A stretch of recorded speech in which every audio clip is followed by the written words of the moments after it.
On a winter morning, the Forbidden City was filled with morning bells echoing through its gilded halls. The emperor, once revered as the son of heaven, is dead, but as officials rush to proclaim a new ruler, and power shifts swiftly behind palace doors, one crucial question remains unanswered. What happens to the women of the imperial harem now that the emperor is gone? Would they rise to unprecedented influence, fade quietly into obscurity, or suffer a far more tragic fate? Hi everyone! Welcome back to my channel. Today we're exploring a captivating yet often overlooked aspect of Chinese imperial history. What exactly happened to the concubines after the emperor died? Across China's history, the fate of these women changed significantly, from brutal accompanying burials to confinement within palace walls. In this video, we'll journey from ancient times through China's final imperial dynasty, where evolving cultural values, morality, and political power shaped the tragedy of these women's destinies. To truly understand why imperial concubines faced such severe fates after an emperor's death, we must examine the deeper cultural and political motivations behind these practices.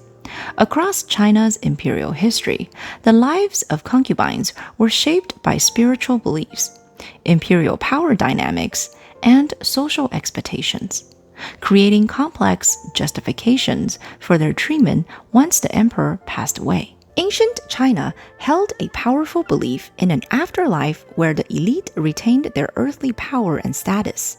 To ensure their continued authority and comfort after death, rulers and high-ranking nobility in early dynasties like the Shang and Zhou dynasties practiced a shocking tradition known as Xunzang, or the accompanying burial, of selected concubines, servants, and attendants.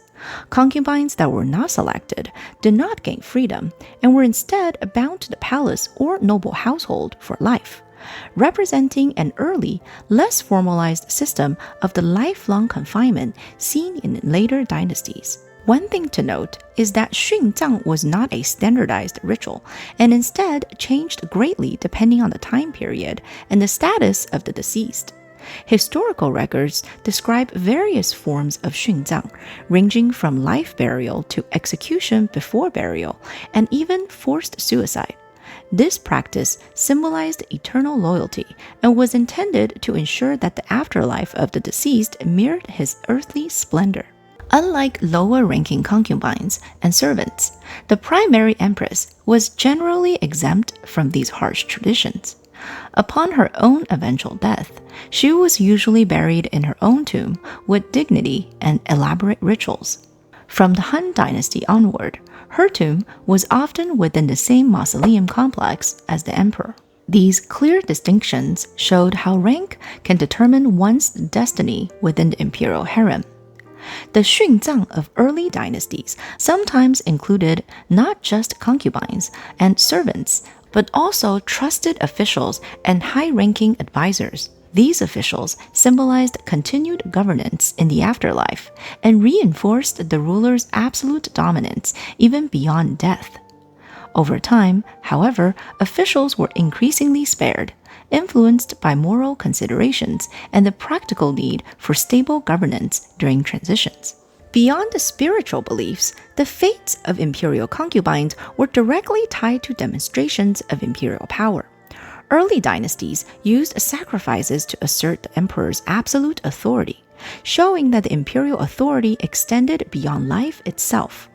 As society gradually rejected outright brutality, later dynasties turned to lifelong isolation and confinement as more subtle symbols of imperial dominance. This strict control also helped ensure political stability. Concubines were often closely connected to powerful families, potentially posing threats after the emperor's death. Xunzang in early dynasties and strict isolation in later periods prevented concubines and their families from interfering in succession disputes or court politics, safeguarding dynastic continuity. While mainstream Confucianism condemned Xunzang, It reinforced and justified the later practice of strictly isolating imperial widows. From the Song dynasty onward, Confucian ideals of chastity and widowhood shaped expectations that concubines remained permanently loyal to their deceased emperor. Isolation and confinement became viewed as virtuous and morally justified, reinforcing broader societal expectations for women. Though remarriages between empresses or concubines and succeeding emperors occasionally occurred, they were extremely rare and generally arose from unique political circumstances, rather than established tradition. By the Ming and Qing dynasties, such remarriages were completely forbidden, reflecting strengthened Confucian ideals, further emphasizing widow chastity and virtue. Spiritual beliefs, political stability, and Confucian morality all combined to shape the evolving traditions surrounding imperial concubines after their emperor's death, shifting gradually from early brutality toward lifelong confinement. Now that we've explored the deeper cultural and political reasons behind Xunzang, let's journey directly into China's earliest dynasties, where the brutal practice of Xunzang first took place. Beginning with the earliest historical records from the Shang dynasty, clear evidence of Xunzang was uncovered from the tomb of Lady Fu Hao. Lady Fu Hao was not just a regular concubine, she was a powerful military general and consort of Shang dynasty's king Wu Ding, famous for leading successful military campaigns and holding significant political influence. Archaeological excavations in 1976 at Yingshu uncovered her lavish tomb filled with valuable artifacts, including jade, bronze, ivory, and ceramics. But alongside these treasures lay the grim discovery of at least 16 human skeletons, likely attendants or servants who were tasked to serve Fu Hao eternally in the afterlife. This archaeological discovery provided compelling physical evidence of the brutal practice of Xunzang during the Shang dynasty. The Zhou dynasty, while still practicing Xunzang as evidenced by historical texts like the Zuozhuan, started to see growing unease with it. A famous example was Qin Mu Gong. Upon his death, 177 people, including concubines, officials, and palace servants, were reportedly sent to accompany him into the afterlife. While this incident shows the continued practice of Xunzang, it is important to know that the historical records of that time condemned this event as morally shocking and excessive. This negative account highlights a significant moral shift occurring during the Zhou dynasty, hinting that Xunzang was beginning to be viewed with disapproval, even as the practice itself continued. An important turning point arrived with China's first emperor, Qin Shi Huang, who tried to shift this tradition, recognizing that sacrificing human on a massive scale was both impractical and morally challenging. He instead created the astonishing terracotta army, thousands of life-sized clay soldiers, horses, and officials to serve him symbolically in the afterlife. Unfortunately, after Qin Shi Huang's death, his successor Qin Ershi reportedly returned to these brutal practices. According to historian Sima Qian, in the records of the Grand Historian, Qin Ershi ordered the late emperor's childless concubines to accompany the dead. In addition, to ensure the secrecy of Qin Shi Huang's mausoleum, Qin Ershi allegedly commanded that the countless artisans and laborers who constructed the tomb to be sealed alive inside. The Han Dynasty marked a change from earlier practices regarding Xunzang. Emperor Gaozu, the founding emperor of the Han Dynasty, is believed to have personally disapproved of extreme burial rituals, which helped to set a precedent against them. At the same time, influential Confucian scholars also condemned Xunzang as barbaric and incompatible with humane governance. This shift was clearly documented during the reign of Emperor Wu. According to the Book of Han, prominent Confucian scholar Dong Zhongshu submitted many proposals aimed at ethical and social reforms. Among these were recommendations to limit slavery and prevent the arbitrary taking of human life. While part of broader reforms, Dong's proposals were generally valued by Emperor Wu and reflected the strong ethical pushback against absolute control over life and death. Further evidence of these changing policies appeared later in the Han Dynasty.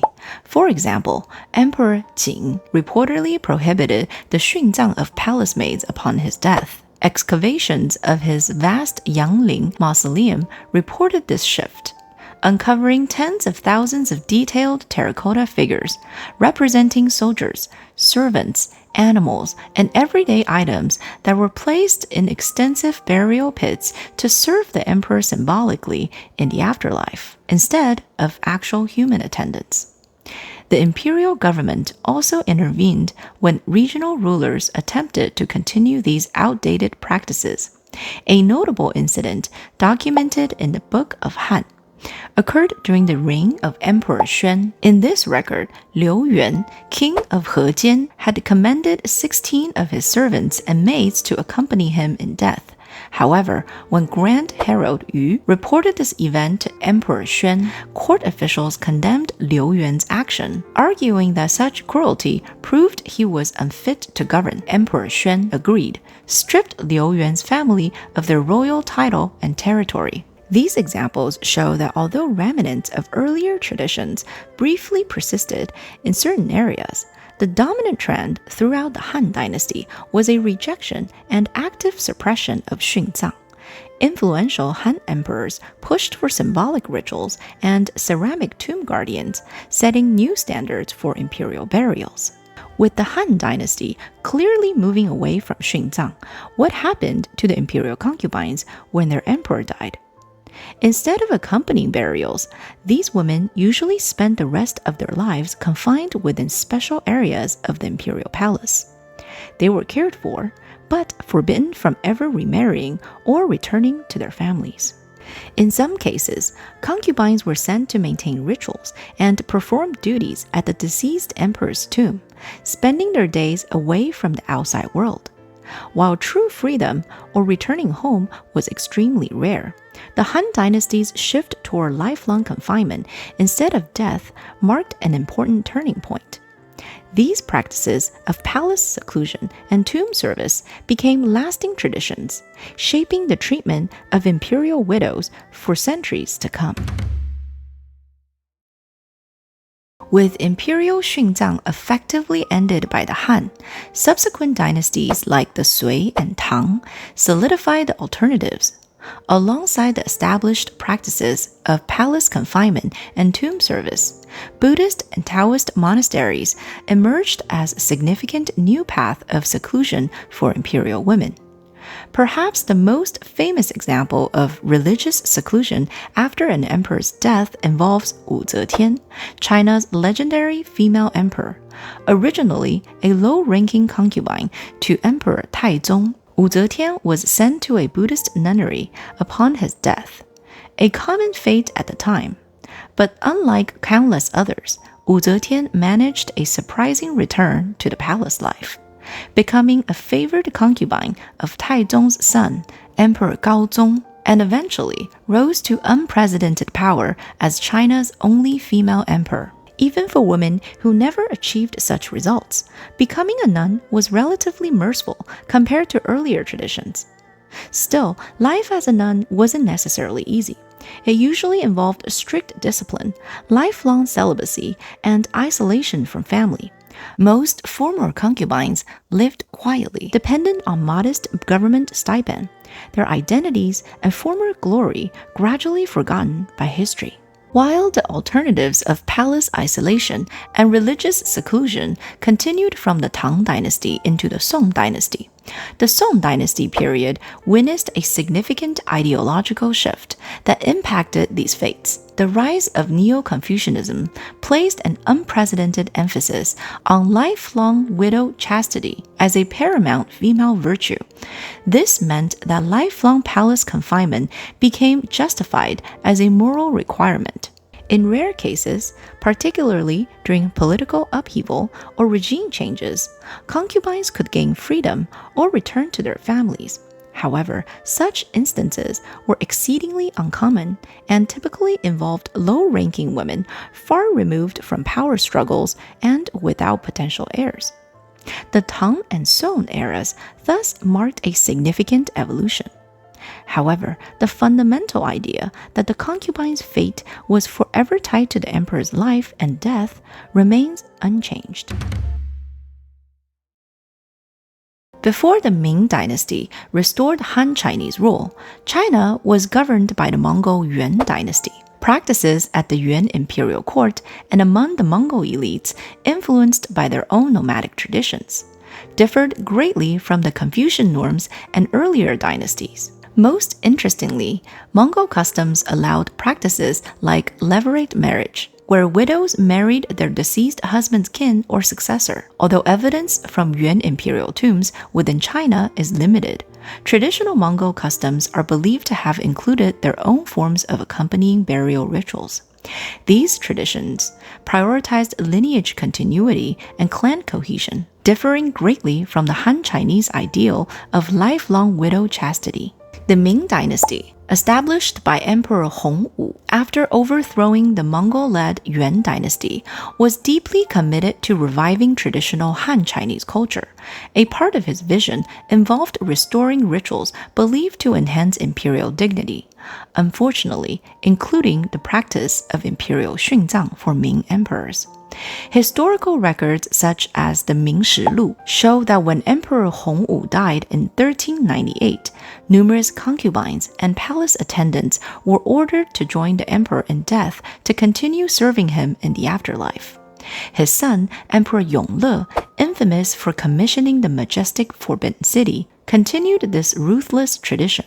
Upon his death in 1424, 16 concubines were chosen to join him. Among these women was the famously beautiful and favored consort Gong Xianxian, who had once enjoyed immense favor and influence at Emperor Yongle's court. Historical records describe her heartbreaking final moments as she was compelled, despite desperate pleas, to hang herself to demonstrate loyalty beyond death. Following these grim events, a gradual realization began to emerge among Ming officials that such extreme brutality was neither moral nor necessary. Debates arose within the imperial court, influenced heavily by Confucian scholars who emphasized humane governance and compassion. In 1464, Emperor Yingzong, who had developed an appreciation for human life after surviving Mongol captivity, issued an imperial edict banning xunzang completely. He declared that such ritual no longer represented civilized governance and were incompatible with Confucian principles. This moment marked a profound historical turning point, ending imperial xunzang within the Ming Dynasty. After Emperor Yingzong's decree, the Ming court returned to the system largely established since the Song Dynasty, one rooted in lifelong isolation. Concubines who survived their emperor were moved into separate, remote areas of the imperial complex, permanently confined, barred from leaving the palace or remarrying. This practice was carefully detailed in Ming court documents and strictly enforced.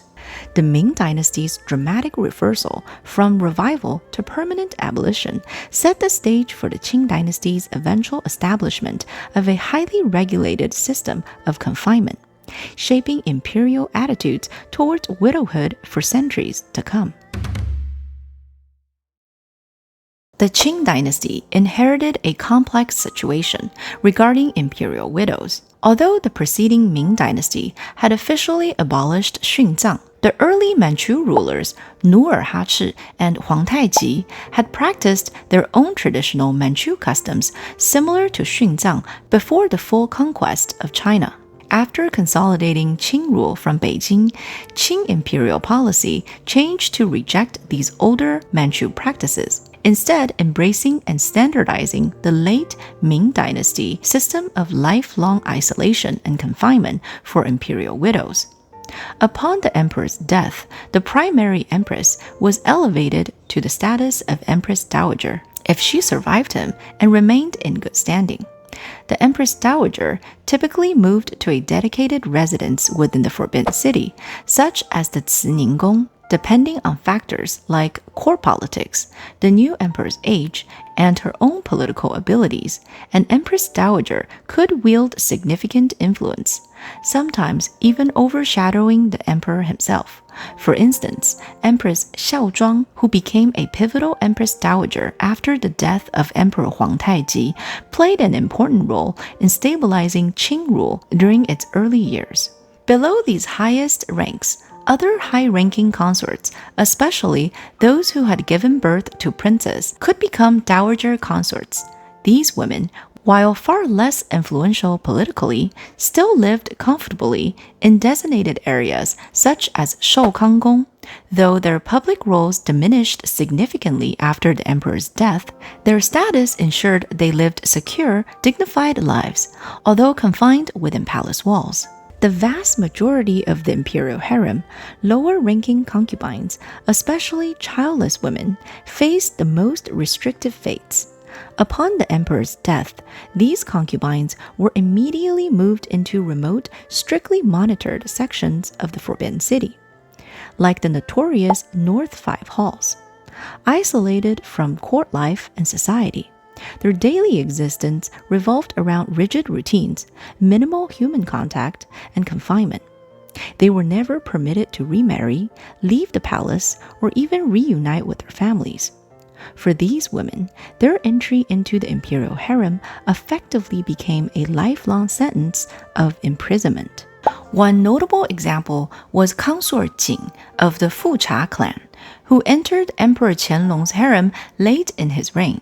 She lived for over 4 decades after his death, well into the reign of his grandson, Emperor Daoguang. Initially childless and low-ranking, her extraordinary longevity eventually made her the most senior surviving consort of Qianlong's generation. In recognition of this unique seniority, she was ultimately honored with the title Dowager Consort Jing, signifying her status as a consort of the emperor's grandfather. Though afforded the greatest respect and material comfort possible for her status, she remained permanently confined within designated palace areas until her death in 1840. The Qing dynasty cemented the practice of lifelong isolation for imperial widows, a system rooted in precedents dating back centuries. The evolution of the imperial harem after an emperor's death reveals deep insights into imperial authority, social expectations, and shifting ideals of morality and power. Their stories, often hidden behind palace walls and rarely told, highlight how dramatically women's life were shaped by political necessity and cultural beliefs across dynasties. What do you think about these imperial traditions? Were they an unavoidable product of their time, or could history have taken a different path? And how might these hidden stories change how we view imperial China today? Let me know your thoughts in the comments below, and if you enjoyed uncovering this fascinating chapter of Chinese history, don't forget to like and subscribe for more historical explorations. I'll see you in the next video. Stay curious, stay magical.